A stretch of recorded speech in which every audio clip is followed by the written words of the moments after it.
In the high stakes worlds of law and commerce, partnerships and understanding are critical. Yet gaps remain between these interconnected fields. Join us as we sit down with industry leaders to highlight how collaboration can make impact. This is Bridging the Gap.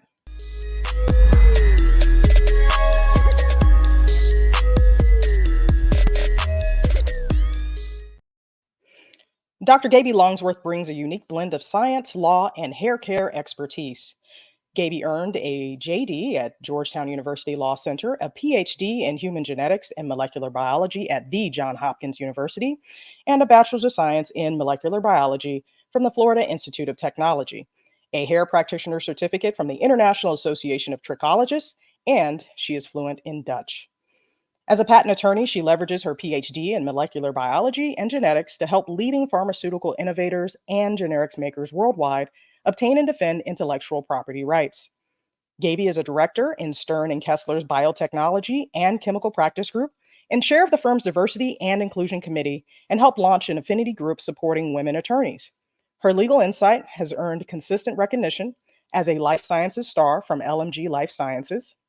Beyond the Latin firm, Gaby discovered a passion for empowering people to embrace their natural hair textures. Motivated by her own journey as a woman of color, Gaby earned a certificate from the International Association of Trichologists. She combined this training with her science background to launch Absolutely Everything Curly, a research-backed resource for caring for curly, coily, and wavy hair. Gaby finds great fulfillment in sharing knowledge that helps people cherish their authentic beauty. With her unique blend of expertise across law, science, and hair, Dr. Gaby Longsworth is a true innovator committed to empowering people, both professionally and personally. Please help me in welcoming Dr. Gaby Longsworth. Hi there. Such a pleasure to meet you. Thank you so much for coming on Bridging the Gap. Like I told you in the email, I really thought I was doing something with my life until I read your bios. You're very funny. And thank you so much for having me. I really, really appreciate being on the show. Thank you. So we'll just get right to it. Let's start with pre-law. All right. So what made you decide to pursue a career in law? Obviously, you started with science. And so just out of curiosity, did you know you always wanted to be an attorney? And then you figured, okay, I already do science. Should I do patent law? How did you end up on that path? You know what, Tiana? I think I was the only person who always said I will never, ever be a lawyer. I'll never go to law school because I was so fascinated with science, especially biology. I remember as a kid. So I always wanted to be a scientist and run a research lab and do amazing research and win the Nobel Prize and all that good stuff. And then after bachelor's and getting into grad school, reality set in around my fourth year as a graduate student at Hopkins. I started to realize how difficult it is to be especially a female scientist in the US. There are a lot of things that are involved, like getting grants. You have to get grants to be funded to do research. You have to obviously find a good position at a good institution. And those positions are very difficult to come by, and there are very few of them. And you may have to do 2 postdocs, not just 1 postdoc, that's 4 years long, but 2 of those. So I was thinking that by the time I was done with all that, I would be past childbearing age.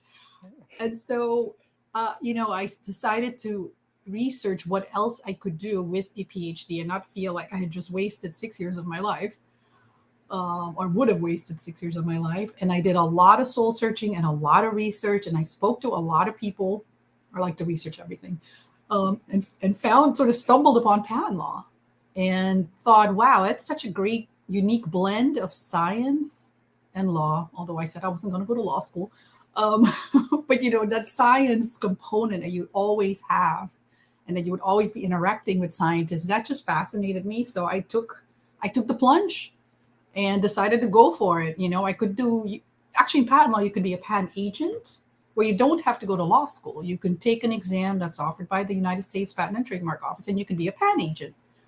Or you can go to law school and then be a patent attorney after you pass that same exam. And I thought, well, why don't I just go all the way? Because my friends are doing a postdoc for 4 years, and I can go to law school part-time for 4 years. So I'll end up, after 4 years, in similar positions. So that's how I ended up doing law, kind of a backwards way. Okay. So let's see. What advice would you give a pre-law student about how to best prepare for law school? So of course, because I came about it a little bit differently, sort of very focused. I knew exactly what I was going to do in law school. I was going to be in patent law. I was going to focus on that. I knew what classes to take. I was super focused, and I think that actually helps in when you can. I think it's good, for example, if you have an interest in economics, perhaps getting some sort of degree or a master's in that field, and then going to law school will give you a better idea of what you could perhaps focus on, what your interests are. Is it M&A? Is it something in that sense, corporate law, versus just sort of blindly going into law school, not knowing what you want to do? I think it's a bit of a waste of time and energy and effort, and it's so expensive to begin with. So I think pinpointing as much as you can what it is that you're passionate about and interested in, whether it's nursing, getting a certificate there and then going to law school and doing something in that field, or whether it's environmental law. Try to, as much as you can, figure out what it is within the area of law that you want to focus on, and then kind of hone in on that. Otherwise, it's going to become very ubiquitous and kind of spread out. It's going to be very difficult, I think, at the end of the day, to find, a good position. Okay, that's fair. All right, let's move on to the actual journey of law school. So, what study habits or tips do you recommend for excelling in law school classes? You kind of mentioned that you went the part-time route. So that means you were, I'm assuming, working full-time and then going to school at night. Oh gosh, I cannot recommend my path. I just can't, because I was working 9 to 5, 5 days a week, and then law school, the first year is pretty much 6 to 9, 5 days a week. And boy, that's a killer. That's a killer. I knew I had to do it, and I was very determined to do it. And my then husband was very supportive. Drop me off, pick me up, the kind of thing to try to get me through it. But boy, that was exhausting. And then that was. I don't recommend it. Oh, you froze for just a second. If you could go Oh, back. okay, I was saying Your husband had dropped you off. Mhm. yeah, that's right. He was kind of helping get me through law school, but then we complicated things slightly by having our first son second year law school. Oh, So, wow. Okay. yeah, I think having support as much as you can, and if you have to work like I did, you have to keep your sanity and you have to be really focused. So what I did was, during the week, I knew I could not do anything in terms of law school. There was no way I was going to come home at 9:30 or later and then prepare for the next day's class. That was just not going to happen. I was very realistic about it. So I was very disciplined that every weekend, all I did was prepare for law school. So the only day or night I really had off was Friday night, where we could go for dinner or catch a movie or something like that. Other than that, it was just study all weekend to be prepared for the whole week of law school and the whole entire first year. After that, it became easier.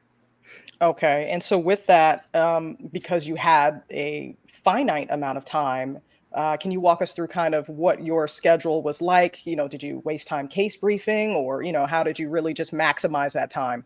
Yeah, that's a really good question. I got to go back like 20 plus years. So I remember, because it's a big blur.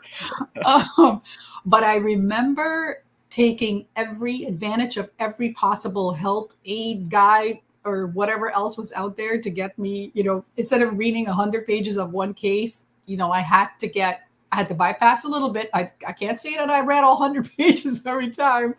Find something to help me with the synopsis, summary. Especially if I was on call, you have to sign up, you're on call sometimes completely out of the blue the entire first year, which is what really made it so stressful. So you had to be prepared. But I certainly wouldn't spend any time doing the color coding like I saw the day students do, like yellow for when you do the IRAC, yellow for this and orange and blue. Their entire textbook was color coded. No, I didn't have time for that at all. That wasn't going to happen. Sometimes I didn't even have a textbook, to be honest, because I knew I wasn't going to open it. So I was really careful about which classes I chose. After the first year, all mandatory classes, you have more right? Electives. So I was very careful about doing my homework up front, where I would find those classes where the professors were really, really good and were like the best denominated professors that were really good teachers, so that I at least had an interesting class. I would be really careful not to pick day classes where I had to team up with day students. Like all the projects assignments were group projects. I just wasn't going to work for me. I did not have time for that. I was working all days and they weren't. So I was really, really businesslike about law school, I have to say. I wish I could do it over sometimes, but that's just the way it was. And I was very purposeful about choosing my electives. I made sure I chose those classes that were going to be on the bar exam. I actually took very few patent classes because I was learning all that at work every day anyway. So contrary to what people may think, I barely took any patent law classes. I took all the other classes, and then classes that I really had an interest in. I knew I was never going to be going into that field, like labor law or environmental law, just so that I had that knowledge. I thought that was interesting. And so I tried to make it as interesting as possible, law school, to try to get through it, because I was just so tired all the time. Yeah, that very, very methodical approach. Okay. So obviously you already had a job. So we'll skip the question about, finding the job. Right. Knowing what you know now, what would you have done differently? Gosh, such a good question. Would I have done anything differently now that I know? Because that just was the best way to do it, and I don't quite see a different way. There's no way I would have gone to law school full time and not worked. It just wasn't even a possibility. So that was, and would I have made sure that I did not get pregnant? Probably not, because actually in hindsight, it was a good thing because I was already older, right? Older maternal age after a PhD. So it's a good thing that it happened when it did, because then I had my second one right as I was taking the bar exam. So 3 years later. Oh my God. I tell you. Meet pregnancies and exams, I swear. Because I took the patent bar exam when I was pregnant the first time, but then the bar exam the second. Oh, wow. Yeah. If I can do it, anybody can do it. But what would I have done differently? I cannot actually think of anything. It's crazy. I cannot think of anything that I would have done differently. Now, did you get an opportunity as a part-time student to do any extracurriculars or clinics? I avoided everything extracurricular because I had such limited time. I avoided journal, everything. Again, I wish I had had a little bit more time to be a real law student and mingle a little bit more. I definitely had a core group of friends who were all working, all in the same boat. So we were all very supportive of each other. But I didn't have time for anything else, honestly. Clinic, nothing. Mm-hmm. And that's important. Papers. Yeah, and that's important to note, because a lot of times we get pushed into make sure you do law review, make sure you do this. And the truth is that if you know exactly where you're headed, you can just make law school work for you the way you need it to work for you. Exactly. And I think that's important for people to know. I think that's a really good point that you raised. And maybe some of your listeners, viewers may not know that a lot of law firms, at least in my field, patent law, pay for you to go to law school. Law school's paid.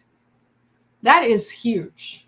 So law school is such a big chunk of money. And, if anyone is interested in patent law, that is a really huge draw to have your law school paid for. And you know exactly where you're going to go. You're going to have a job and you're done with law school. That's, in this world, that's a gift.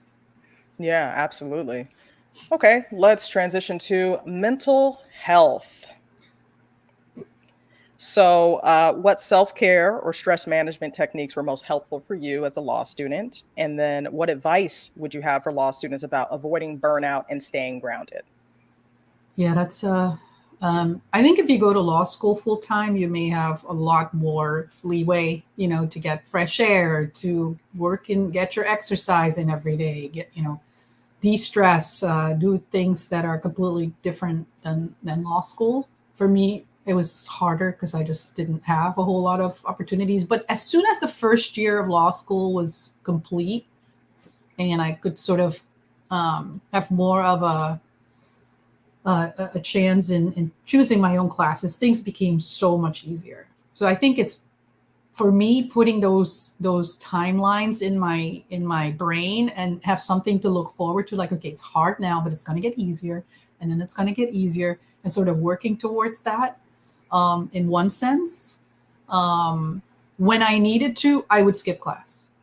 When I knew today was a breaking point, like it was something really bad happened at work, we had some major deadline, whatever, and I just could not physically or mentally go to class, I would just not go.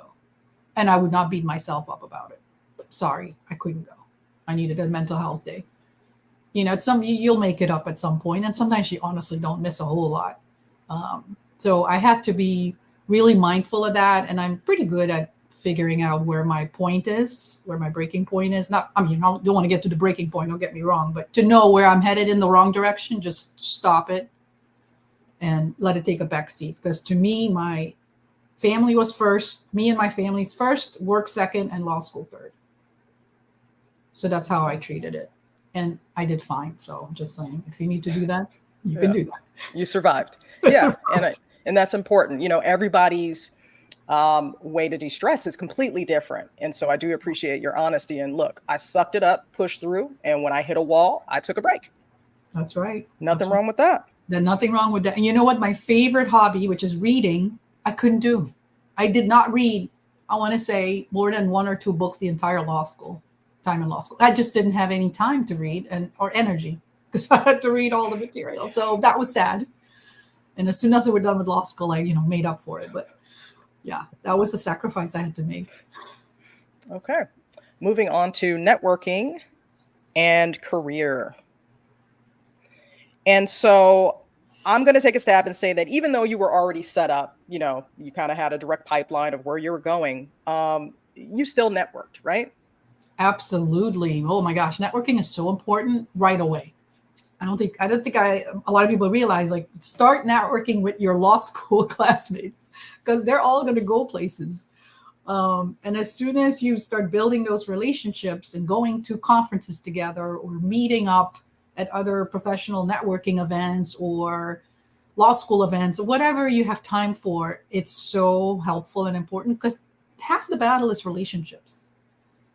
A lot happens because of the relationships you build, and a lot of your law school colleagues are going to end up either in-house or in a law firm or at a company or wherever, have their own shop, and they may remember you because they remember you making an effort to build a relationship back then. So starting LinkedIn immediately, updating it regularly, make sure you connect with as many people you can in law school. Obviously not, fluffy relationships. So we're talking real connections, and your professors that you actually, are able to connect with. And don't forget all your former grad school and college colleagues and friends.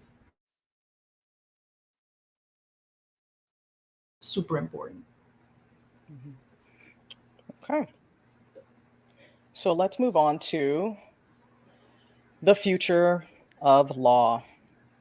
Now, you already know AI is a hot button topic, and you work in patent law. So, how do you see technology like AI or even its automation capabilities changing the practice of law in the coming years? It's really a fascinating topic, and there's been so many discussions about it. I've even attended a couple of webinars by other law firms. Specifically, there's a group in Israel that had a fabulous AI program, a 2-hour program where they actually sort of talked about the pros and the cons and how it can be used, and then gave examples. And I was floored. I mean, I was really impressed by their examples, especially in my field. There's, writing of patent applications and what we call claims of a patent. And they gave specific examples and showed us, if you ask AI specific questions about, it was all, of course, hypothetical inventions and the type of claims you wanted it to draft, it could actually draft a pretty decent set of claims. That would take in a young attorney, several hours, many hours. So that was really amazing. Patent applications, I think it actually if you give it the right instructions and you ask the right questions, you can actually get a good draft that you could use as a starting point. So I'm seeing it as a terrific tool, and one of the many tools that we can use as patent lawyers or in our arsenal. But there are issues as well. Like, what about confidentiality? You can't just input stuff into AI because it's going to disseminate it, right? And we typically, in my area, we deal with confidential information. Things are being drafted in a patent application and filed with the patent office before it's disclosed. That's the whole point, so that you avoid any statutory bars. Inadvertently disclose the invention, but before it's even on file, and that can create all kinds of issues. So there's still that concern about confidentiality, one, and disclosing things to basically the public. But I think all of those issues are going to be dealt with sooner or later. And there's going to be, for sure, AI is going to be integrated into at least my area, patent law. Will it replace human beings? I don't think so, because you still obviously need the human component. You need to talk to inventors about the invention and get that, capture the invention. You need to have, there's a lot of back and forth with inventors to make sure that we get every aspect right. There's the human component we talked about, building relationships and stuff like that. AI obviously doesn't have that at all. So there's still many ways that lawyers are going to be needed, but I'm looking at AI as a tool to make our lives easier and to be more efficient. Agreed. Yeah. AI requires a lot of prompting, and the better your prompts are, the more specific it can be. And like you said, it's great at putting out a draft that, can save you hours, but is it an end all be all? Absolutely not.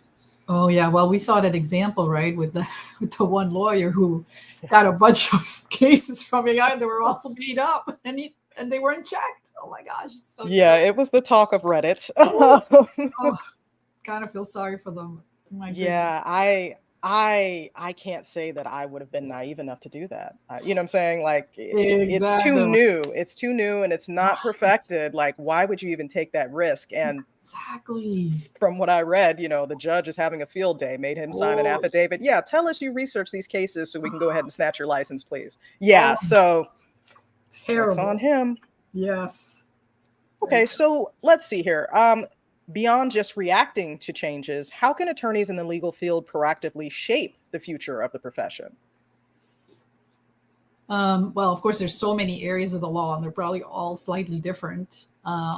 With patent law, there's just so much that goes on all the time, and I think the big issues right now in patent law are, where is the bar? Like, we've had judges over the years at the various courts who are either what we say pro patent or anti-patent. Some would rather not see, and not just judges, but also other people in companies, etc.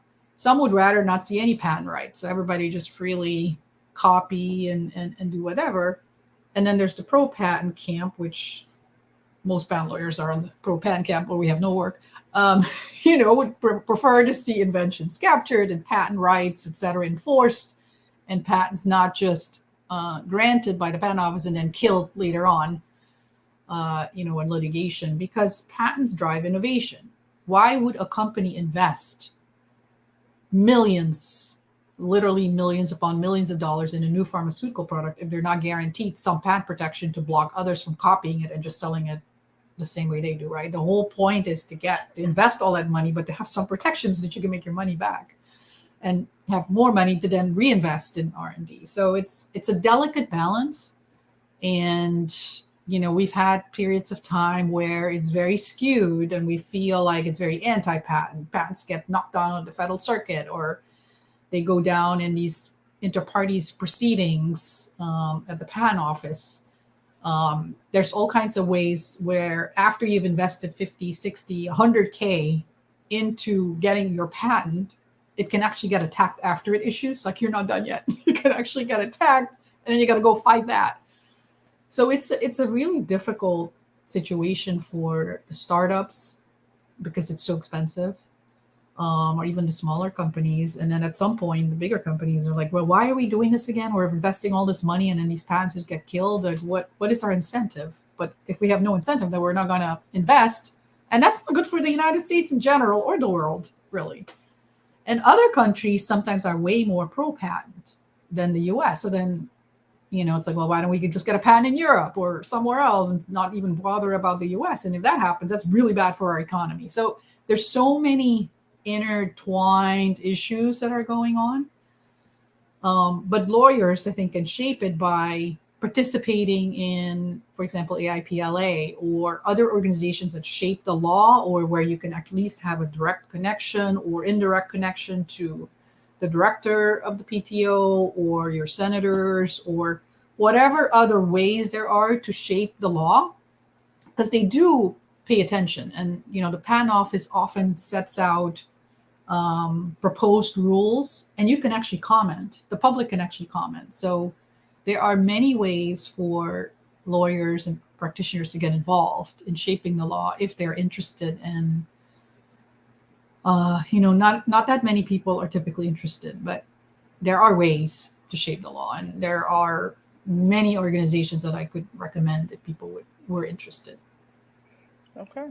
Sounds way more complicated than maybe we all realized. I didn't realize you had, that much protection, that needed to happen consistently in order to maintain it once you get it. And then also dealing with rejection. Had no idea that they're getting thrown out are they minuscule things when they're getting thrown out, or is it something that's really huge that's an issue?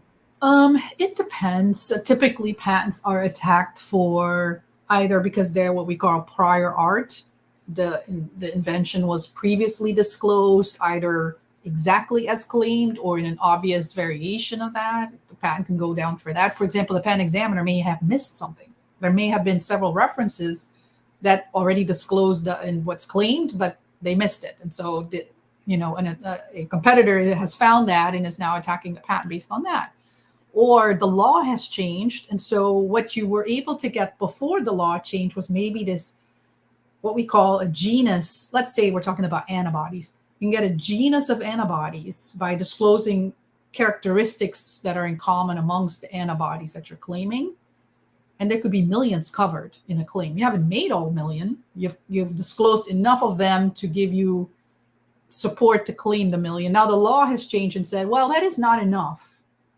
That support that you gave is not enough. The law changed, it's more strict. Now a competitor can attack that patent based on the new law and say, well, the claims are too broad.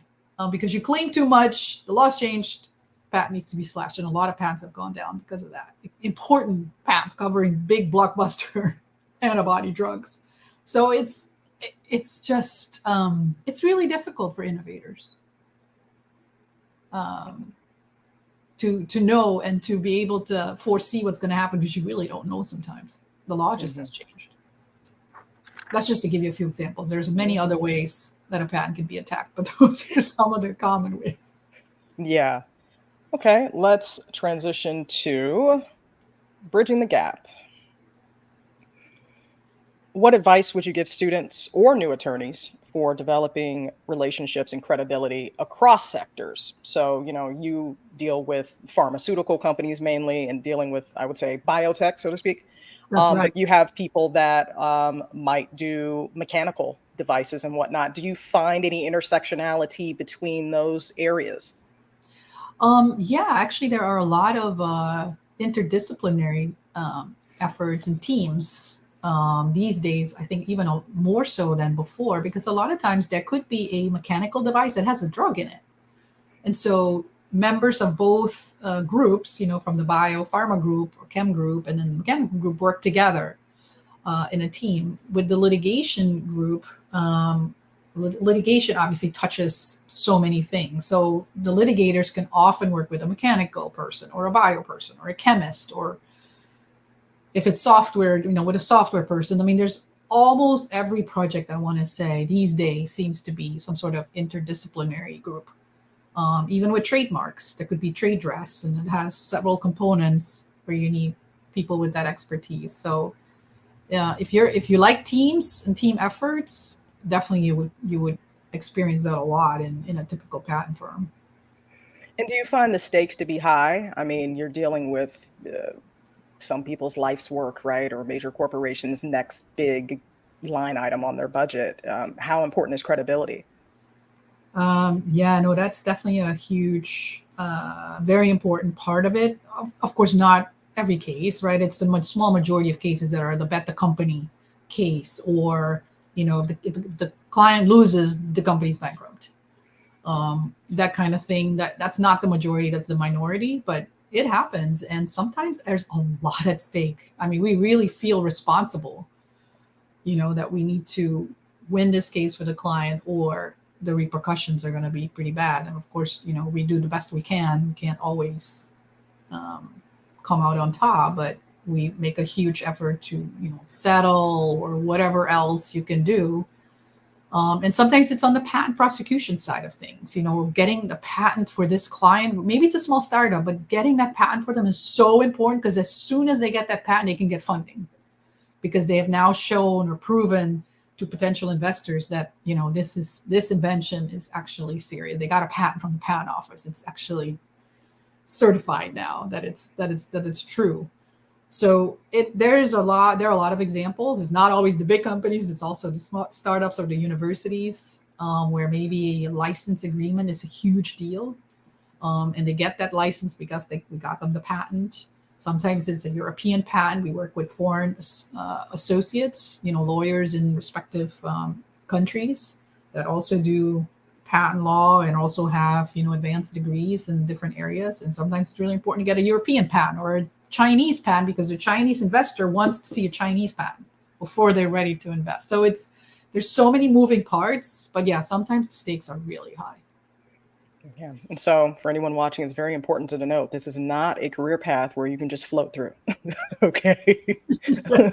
Because even a comma in the wrong place can actually make a difference, as I found out early on. It's like, are you kidding me? The comma in the wherein clause actually changed the meaning of the claim, and that made a difference. Yeah. So yeah. Okay. Let's talk about, since we already kind of got in there already, let's talk about patent law some more.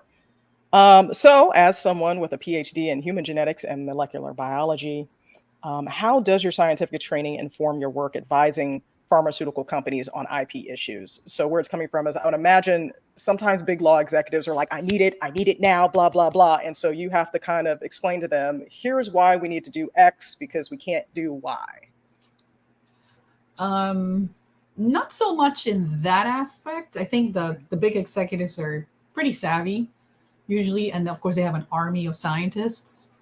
And usually the scientists, they actually, to push back on the scientists who want to publish everything and do more experiments and take more time. We're like, no, we got to get it on file. It's a first to file system. We can't do all this other stuff. We have to get going. Let's do this, and this. So I'm able to direct the traffic, so to speak. Like I can come in and say, okay, this is what we need for this patent application. It would be nice if we could do A, B, and C in mouse models, but we don't have time.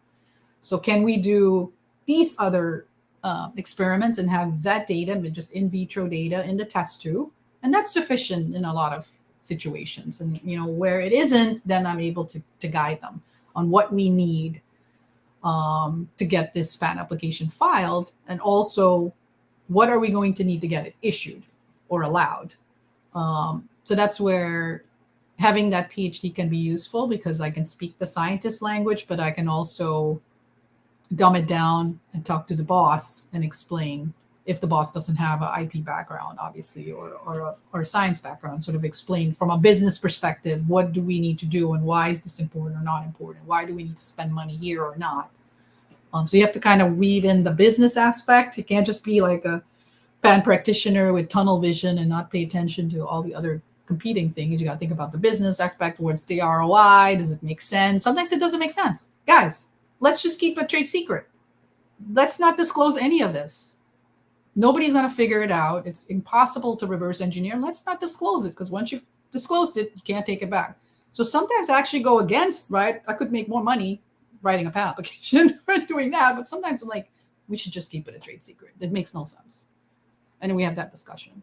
So I think just having that science background and being able to speak the same language with the scientists, but then also being a lawyer and having business experience over so many years, speaking with the executives or the board, and kind of doing that high level strategic assessment is very useful. And honestly, for me, it's necessary. I don't think I could do this with just a bachelor's degree. I mean, I would not be able to understand some of these really complicated, advances in science, between CRISPR and all the new advances beyond CRISPR and all of this other stuff that's happening. I mean, science is going like at breakneck speed. So you really have to keep up with that and the law. It's a constant keeping up. Okay. And so I'm glad that you mentioned that, because when I was researching, what is the highest paid attorney? It's like patent attorney. I'm like, yeah, I want to be one of those. I don't have Is a that science right? degree. I didn't don't have a realize science. that. Yeah, you guys make bank. Because there's so few of you, you know what I'm saying? And especially Right. because It's so specialized. Yeah. exactly. And then the requirement of the science degree to be full-fledged attorney, and so I wanted to talk more about the patent agent process. Do you recommend that Sure. for someone who, like, obviously I cannot do what you do, even you explaining it? Yeah, we're not gonna be able to do that. But maybe there's an area of patent law that I could still lend a Absolutely. helping hand as an agent, at least to Oh, prepare the yeah. There's so many opportunities. So you froze for just a second. Okay, you're back. So for folks who don't have a science degree, you can do trademarks, trade dress. There's a whole nother field, trademark law. Fabulous. They make just as much as the patent attorney. So it's an excellent field, and there's also trademark branch at the patent office. So if someone could become an examiner in the trademark branch, get all that experience, and then go to law firm, they are very, very, they're going to do very, very well, and they could just have a marketing degree. It doesn't even matter. No science background necessary. We have a number of litigators who maybe have political science undergrad. As long as you're smart, you have to be smart to be able to pick up on the concepts, but we have Ph.D. technical specialists and other people who can explain and teach the litigator whatever science they need to know to win a case. I mean, it's pretty amazing to see, but these litigators are so incredibly smart that they can pick up and understand how to present something to a judge who may also not have a science degree. So that's fine. You can do it completely without having a science degree. Also, we've had people who did not have any science background, but who went back and got the credits they needed, maybe did a master's or just took extra classes in bio or whatever it is, to be able to take the PAN bar exam, which requires a certain number of credits in science, engineering, whatever, and still become a patent agent, patent attorney. So where there's a will, there's a way, and there are ways. So you don't have to have a science background to do intellectual property. You may not be able to do patent law unless you take extra credits, but there are ways to do it. And I know people who have done it. Of course, it's easier if you have the science degree already, right? Because you can speak the language, but it's not the end of the world if you don't have it and want to still be in intellectual property, you can do it. And so those litigators you were speaking about, are they considered patent agents at that level? Unless they have taken the PAN bar, if they had the sufficient credits that they needed to take the PAN bar exam that you have to take from the PAN office, and you can only take it if you qualify and you have certified that you have the requisite number of credits. If you take it and pass, then you are a PAN agent, and if you're then a litigator, then you're a litigator with the PAN bar exam. You don't really call them PAN agents at that point. But if you don't have those necessary credits, then you cannot take the PAN bar exam, and so then you're just a litigator. You're a litigator in patent law. You can handle any cases. You handle patent cases, but you wouldn't be called anything patent related.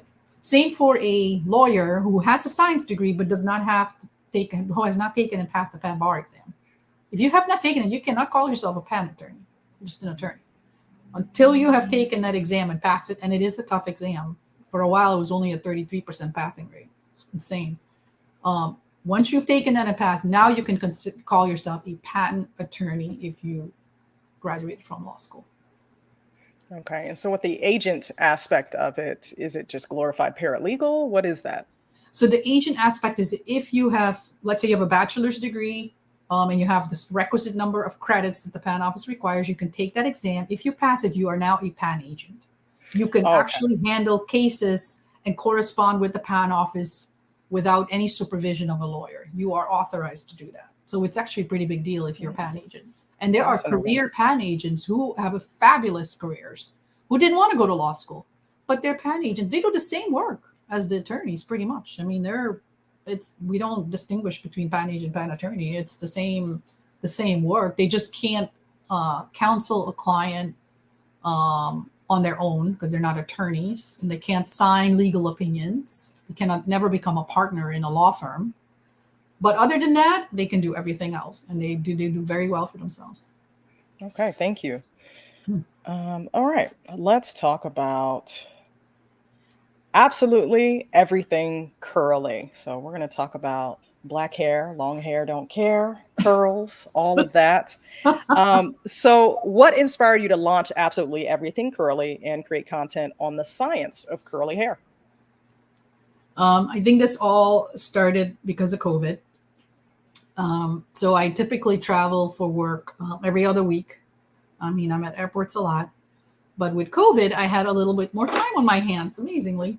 So I decided to figure out, just look around, and I found all these Facebook groups. I'd never even been on Facebook, okay? I mean, I just wasn't really into social media. So I found these Facebook groups all for, curly hair, and started sort of exploring that, and came to the realization that there are a lot of women, professional women, who they straighten their hair, they color their hair, they do whatever they need to do to fit in to especially law firm culture or whatever executive level culture. And I had stopped doing that a long time ago. Not the dying part, I was still doing that. But I always wanted to learn more about, from a science perspective, why is it that certain hair products work so well and some don't? How do some people have such amazingly defined frizz-free curls and other people don't, especially me? Like, I had to re-wet my hair every single day to feel like it was polished enough to go to work, but that meant I had wet hair all day. I mean, it was just horrible. I just didn't have time even to sit under a dryer for an hour in the morning. I mean, who has time for that?